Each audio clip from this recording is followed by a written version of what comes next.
God is great. Alhamdulillah. Kasi siguro sabi ni Allah, pinagbigyan mo ang nanay mo, bibigyan kita ng pahala. Bibigyan kita ng reward. Siguro ito na yun. Mashallah. Gaano ninyo kakilala ang mga Bangsamoro? Welcome to the Amigani Talk Show. Ito ang programang maghahatid sa inyo ng mga totoong kwento ng kabayanihan, kagalingan at mga kagandahang asal na tiyak na mapupulutan ng magagandang aral. Halina't samahan nyo kami at sabay-sabay tayong matuto kasama ang iba't ibang personalidad ng Bangsamoro. Bismillah, assalamualaikum warahmatullahi ta'ala wabarakatuhu. Nandito po tayo ngayon sa opisina ng Earthfield Design, Construction and Supply because we are celebrating their 4th year of existence. Isa po ito sa most trusted na mga construction firms dito po sa Cotabato City. Kasama natin ang owner and the general manager, Engineer Hans Ibrahim. Assalamualaikum po sa inyong lahat and magandang araw po sa ating lahat. Una, congratulations. No? Kasi 4 years na ang Earthfield. Grabe, ang bilis ng panahon. Alhamdulillah. Alhamdulillah. You are nurse and at the same time, engineer. So before nagkaroon ng Earthfield, ano ba yung ginagawa mo? Are you practicing nursing or engineering? I took up engineering. Okay. Nag-shift ako into nursing because masyadong hype yung nursing on the early 2000. So ako, nasama ka doon. Nasama ako doon. So nag-shift ako into nursing. On my first year ng nursing, medyo nagsisi ako. Kasi bakit ako nag-shift? Ng nursing Bagay, 4th year na ako ng engineering Pero parang there's no way back. Kasi nakapag-enroll na ako. Okay. So sabi ko, panindigan ko na lang ito. Tinapos ko, I took up my board exam. Pumasa ako. So, after noon, nag-work ako as a nurse, community nurse, then sa mga international NGOs. Tapos, I think ni Pinoy, biglang pumasok yung build program ng government. So, parang national yun It's into construction. So, nag-boom na naman yung engineering. Yung nursing naman, bumababa. So, lahat ng nursing nag-abroad na. So, dito, wala masyadong opportunities. Konti lang yung mga offer na... Kasi sobrang dami na. Sa sobrang dami ng nurses. I shift again into engineering. Babalik na lang ako. Kasi anyway, 2 years na lang yung kulang ko kasi 4th year na ako Tapos, ayun. Hindi rin namalayan yung time. Natapos ko rin siya, alhamdulillah. And then, nag-take ako ng board exam. Alhamdulillah. Pumasa rin, alhamdulillah. Kaya naging engineer. And then a nurse, naging engineers. Naging branding mo na siya. Naging brand. So, ayun, naging engineers na talaga. After ko nag-pass ng board exam, may offer naman sa akin sa labas. Sa Australia. Kasi mga kapatid ko nandoon. Sila nag-asikaso ng papers ko. Kinonvince nila ako na why don't you try here? Pero ano yung offer sa'yo? Yung pagiging nurse o yung pagiging nurse. Okay. Yeah, pagiging nurse. Okay. So, pumunta ako. In short, nag-apply na ako lahat-lahat. Nag-take ako ng mga English test and other exams. Alhamdulillah, pumasa rin ako sa mga exams na tinikan ko. Nag-aral ako doon for like 6 months. Aral ako ng nursing. Pumasa rin ako sa exams. So, everything goes well. So, ready na ako to have an employment.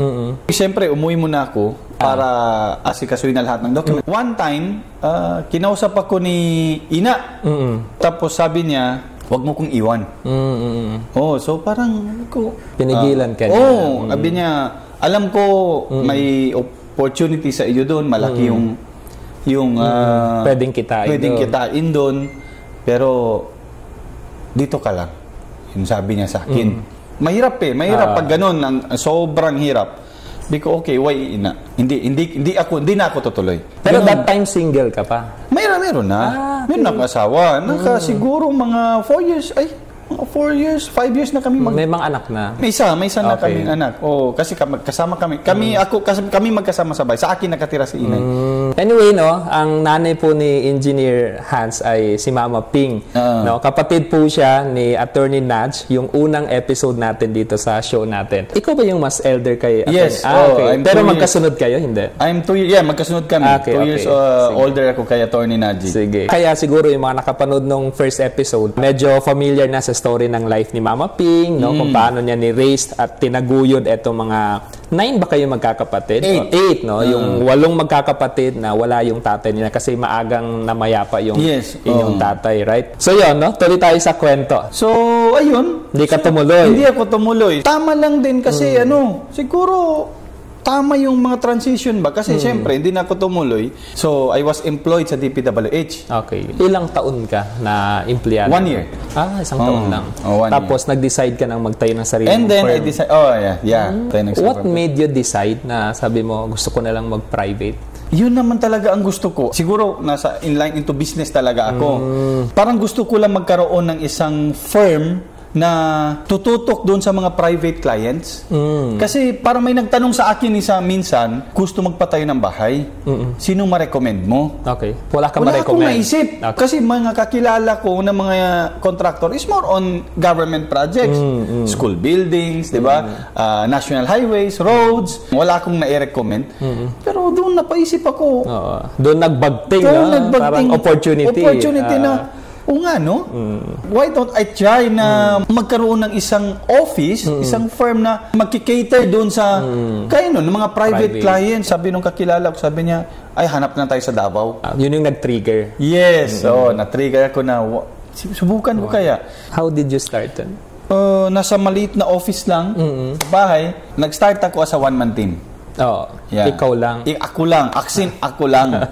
Ako yung engineer. Okay. Ako ang logistics. Ako bumibili ng materyales. Ako ang driver. Okay. Hanap ako ng parking bago magbili ng iikutin ko lahat ng hardware. Nagmumotor ako kasi dapat walang traffic. As in everything. Ako yung nag-sketch up. Ako yung ng mga floor plan niya. As in ako lahat. Wala akong assistant. So, me and client, wala akong ibang kasama. Pero during that time, ano yung nasa isipan mo? Like, your vision? Ang vision ko talaga is to have a company. Okay. Sabi ko, tiis lang. Okay. Kasi, mararating muling kung ano yung gusto mo. So, etong meron si Earthfeel ngayon, 4 years ago, very clear na siya sa mind mo. Yes. Ito na, may opisina. Yes. May from one-man team to ngayon ilang empleyado ka na. Kasi nakita ko, meron ka ng engineering department, meron ka ng design department, admin and finance. Yes. Grabe, from one man up to this na malaki na. Yes. 2024 ngayon, so 4 years ago, 2020, isa pang challenge that was pandemic, right? That was pandemic. Pwede ba nating i-mention? Paano mo nakuha yung pinakauna mong kliyente? If I'm not mistaken, if my memory serves me right, Jojo Limbona, siya yung nag-trust sa akin. Tapos masjid. That was a masjid project. So, Baraka? Yes, dito sa may bubong. Kalanganan to. Yan, yung masjid yan. So, talaga nag-trending din yun. Nakita ko yun kasi pinost mo. Maganda yun. Maganda. Very minimalist na masjid. Nag-trending din yun nung pinost namin. Yun pala. So, after nun, Sheikh Dimarub. Si Sheikh Dimarub. DG. Yes, si DG ngayon. So, pumunta sa akin, sabi niya, kasi may nakita kong magandang masjid, ikaw pala. Sabi niya, pumunta ako kay D.E. James. Ikaw yung nirecommend niya sa akin. Yung masjid ni Kaka James sa Datopiang. Okay. Yes, Earthfield din yun. Kay Jojo Limbona, masjid. Kay DG, masjid din. Masjid din yun. Kay masjid ni Doc Harris Ali yun. Okay, tapos kay James na masjid yun. Masjid din kay D.E. James. Kaka James. So, sabi ko, Baraka ba? So, from there, the rest is history. Hanggang ngayon. The rest is history. Tapos, bumalik sa akin yung si Ina. God is great. Alhamdulillah. Kasi, siguro sabi ni Allah, hindi ka man natuloy. Bibigyan kita. Kasi, pinagbigyan mo ang nanay mo, bibigyan kita ng pahala. Bibigyan kita ng reward. Mashallah. Siguro, ito na yun. Mashallah. Kasi, di ba? Mashallah. I'm living a comfortable life with my family and with my ina. Hindi ko na kailangan iwan si ina. And your family, your wife, and your kids. And my family, yeah. Sabi nga, pag meron kang tinatalikurang isang bagay in order to please Allah subhanahu wa ta'ala, just like yung ginawa mo dahil sinunod mo nanay mo, meron siyang ipapalit na mas maganda. No? And look what happened to Earthfield. Nakatulong ba yung pagiging nurse mo para maging extraordinary yung mga outputs mo sa engineering? Yes. Yes. Kasi paano? Ang nursing kasi, it's all about care. Okay. Yeah. Si doctor ang magbibigay ng order. Si nurse ngayon, siya yung mag-administer ng mga medication. So, siya yung patient to nurse, the nurse to doctor. Then, ganun yung relationship. So, kami, mga nurses, yung mas attached sa pasyente. Mga lalaking wala pang asawa, I suggest mag-asawa kayo ng nurse. Ganon din sa mga babaeng mga single pa, I suggest mag-asawa kayo ng nurse. Maalaga yan. Okay. Mga nurses, maalaga yan. Kahit tanungin mong asawa ko. Pasyente nga inaalaga. Asawa ko pa kaya. So it really helped dun sa mga project mo sa engineering. Naalala ko bigla, if you are selling product or services, people don't care how much you know. But they know how much you care. Yes. Diba? Mapifeel nila yun eh. And I think isa yun sa ingredient ng success mo dito sa Earthfield. Yes. And not just sa mga projects namin. And also to my office mates. Kasi I don't consider them as my staff. I consider them as my siblings, as my family. Sa 4 years na yun, engineer, ano yung pinaka-challenging na part? Alhamdulillah. Wala kaming major structural problem. Wala kaming major architectural problem. We only have, syempre, minor problems. And which is very... Hindi naman mawawala. And that's normal. When you do, kahit magtinda ka lang ng sari-sari, meron naman talagang minor problem yan. So marami ng learnings. Sa mga nagawa na naming residential, commercial buildings, ang dami na naming learnings. Mas hasa na kayo ngayon. Mas hasa na kami ngayon. Mas pulido na ang trabaho ngayon. So kaya nga sabi ko sa mga clients namin ngayon, mas maswerte po kayo. So alhamdulillah, at least 4 years na yun, wala kayong pinagdaan. Pero sa future ba, meron ka bang parang ina-anticipate na pwedeng maging challenge? I always pray, hindi nawawala sa prayers ko. Even just last night when I had my tahajjud. Kasi siyempre, 40th birthday mo na rin pala ngayon. Happy birthday. Yes, so just last night. Your life starts today. So ngayon pala mag-umpisa. Nagtahajud ako. So yun paulit-ulit kong hinihiling sa kanya na in my business, wag mo sana kaming bigyan ng major structural problem and major architectural problem. Malayo naman din sa isip ko yung mangyari.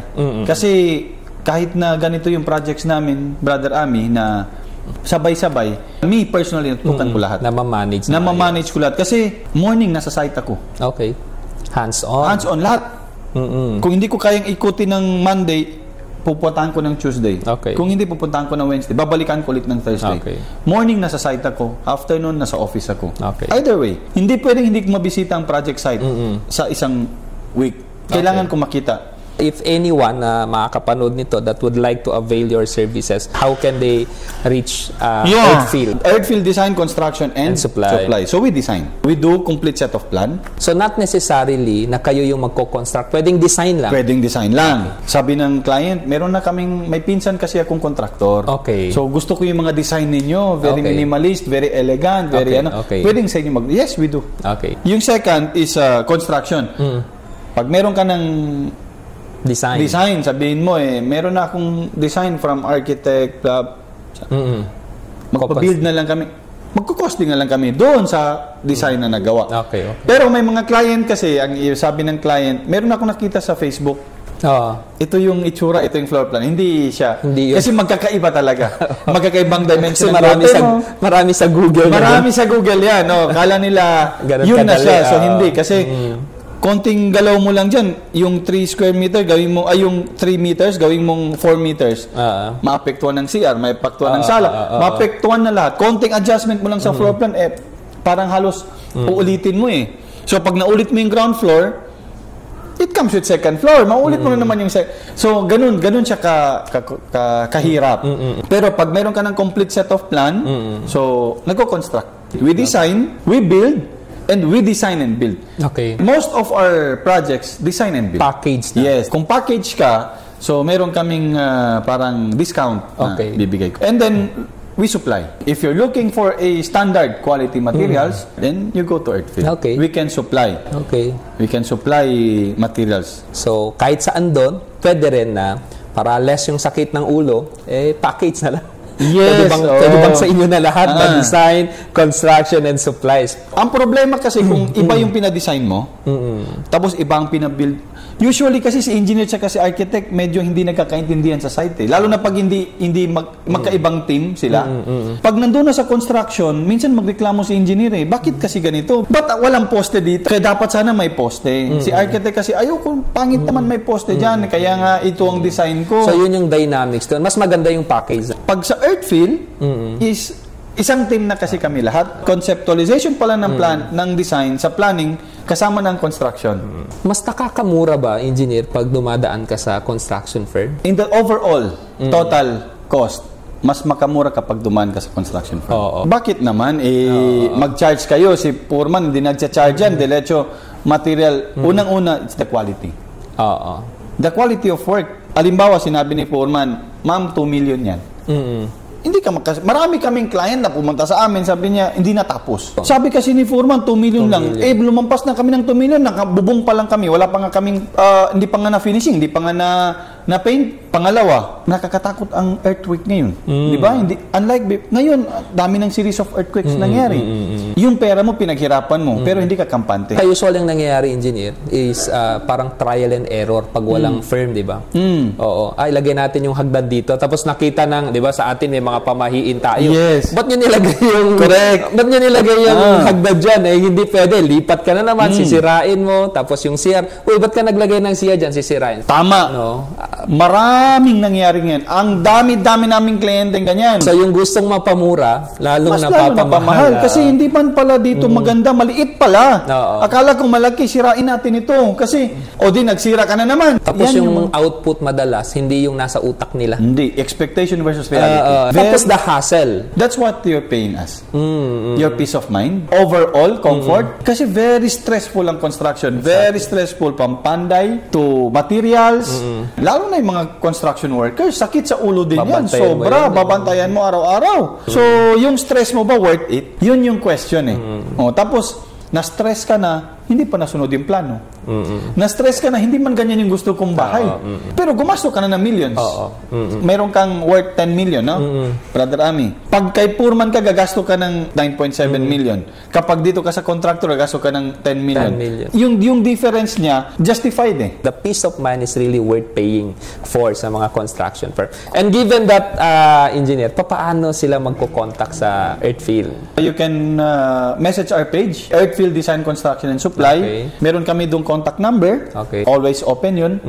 Just call the number. May landline din kami. Okay. Anyway, ilalagay natin dito yung page, yung contact number sa mobile, yung sa landline, para anyone who would like to avail the services of Earthfield, madali na lang po silang makontak. Oo. Your story is very inspiring. Sa tingin mo, ano yung attitude mo na naging key sa success ng Earthfield? Pinakauna talaga sa lahat, dapat trustworthy. Okay. Mapagkatiwalaan ka. Kasi we're not talking of tens of thousands Millions yan. We're not talking of hundreds of thousands here. We're talking of, siyempre, pag nagpabahay ka, wala namang bahay ngayon na 500,000. Di ba? Talo pa't magagandang itsura ng bahay. We're talking of millions here. Tapos, yung millions na yan, pinagpaguran niya ng client. For how many years? For retirement nila yan. Yung iba ni-loan yan. Yung iba ni-loan pa. Babayaran pa nila yan. For 50, 40, 30 years? 30 years. Ganun nararamdaman ng Earthfield ang pakiramdam ng client. Okay. So, client-oriented ang Earthfield. Ang motto nga ng Earthfield is we build with quality and pride. Not just quality, but with pride. Ibig sabihin nun ipinagmamalaki namin yan. Wow. Matatapos namin yung building mo ng maganda at matibay. At ipinagmamalaki namin yan. May Allah subhanahu wa ta'ala bless more the Earthfield. Kasi isa yan sa nasa top na pangarap ng tao, yung magkaroon ng disenteng bahay. Kayo yung nagbibigay katuparan nun. Etong mga ganito po, this is really worthy to be shared and worthy to be featured. Kasi nakaka-proud po ito. Ba't ka pa pupunta sa iba? Meron kang Kabangsamoro na kaya din gawin. Hindi lang tapatan, kundi higitan yung gawa sa iba. So hanggang dito na lang. Maraming salamat sa panonood. Thank you, Engineer.